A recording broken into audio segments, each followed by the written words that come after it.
What up, what up, what up? Serial assassin here.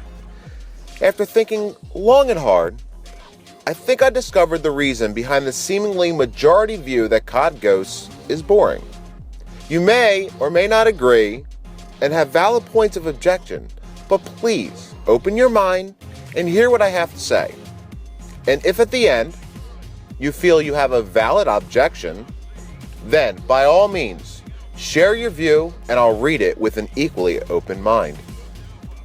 Call of Duty Ghosts is the 10th release in the very popular Call of Duty series, brought to us by Activision.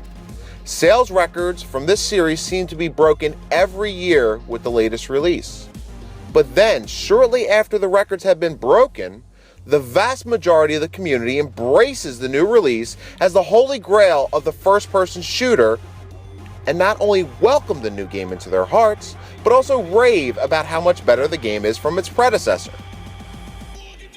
Then, slowly, the honeymoon ends.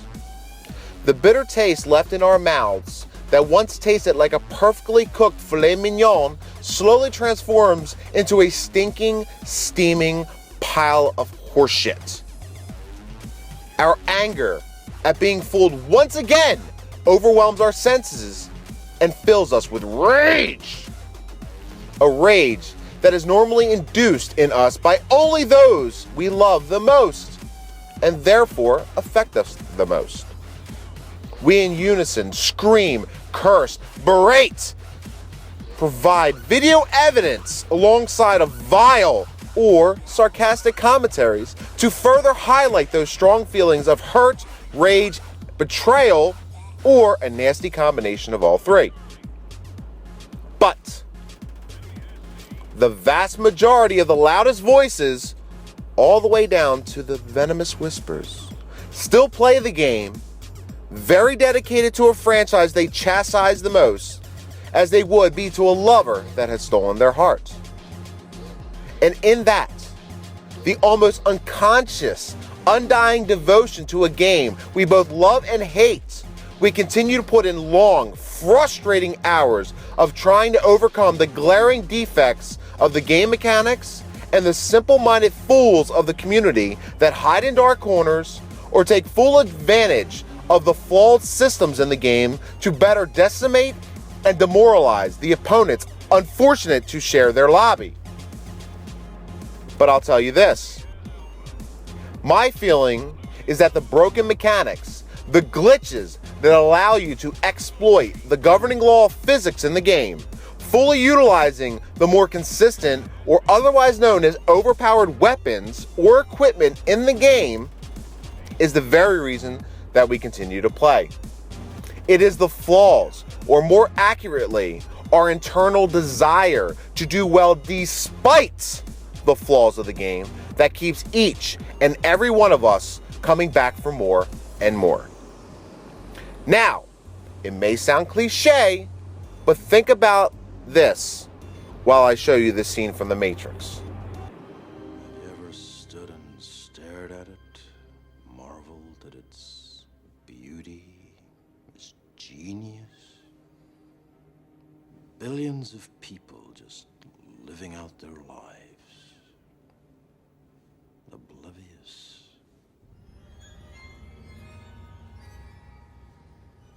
Did you know that the first Matrix was designed to be a perfect human world where none suffered, where everyone would be happy? It was a disaster. No one would accept the program. Entire crops were lost.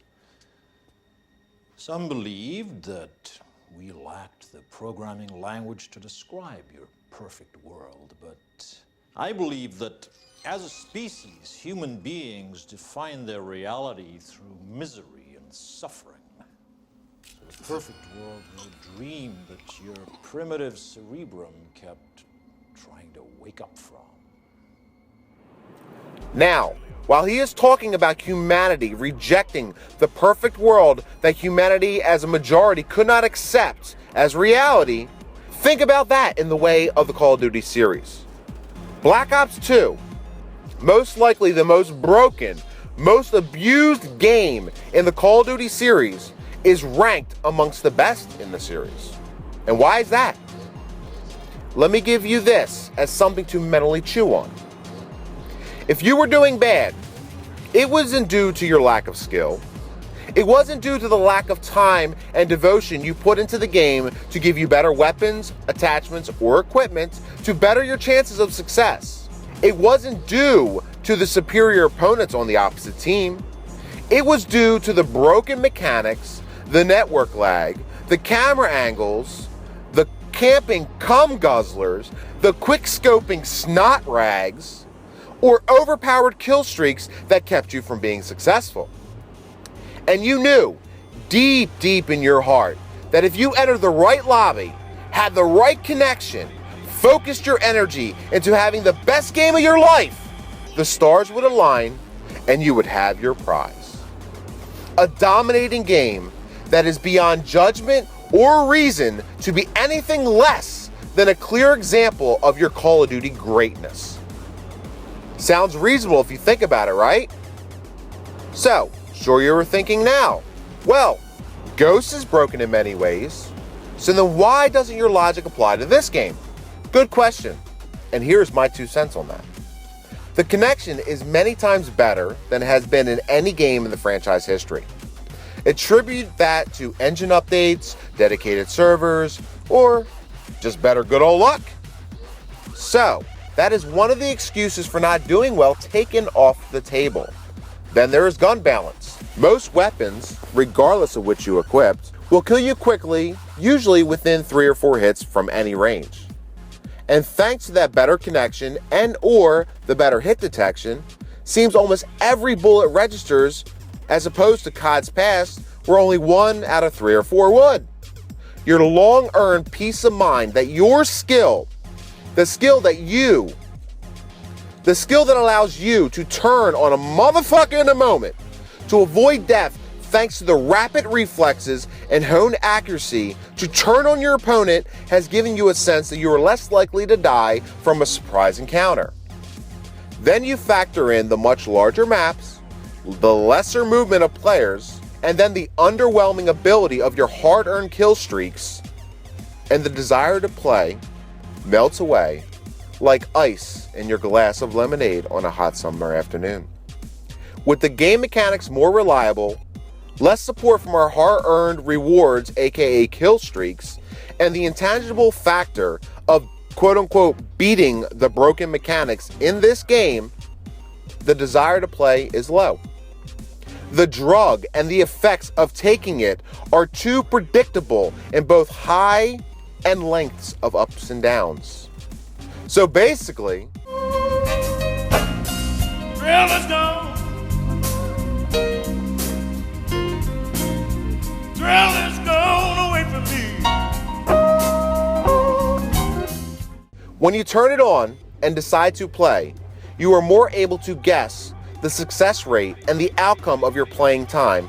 Therefore, it loses that thrilling factor of surprise and achievement. The emotional allure of the game is essentially gone. Without the unknown highs and lows of playing the game, the adventure in playing is all but gone. The mystery in your results while playing are also gone.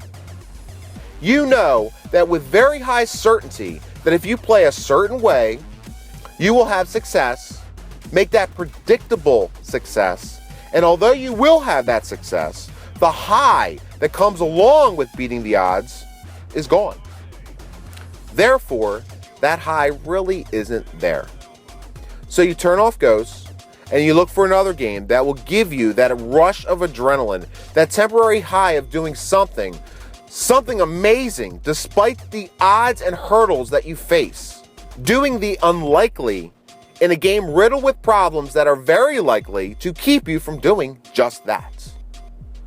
Your thoughts? Leave them below. And give me the rush of adrenaline by smacking that like button if you enjoyed it. I hope you did. And I'm out.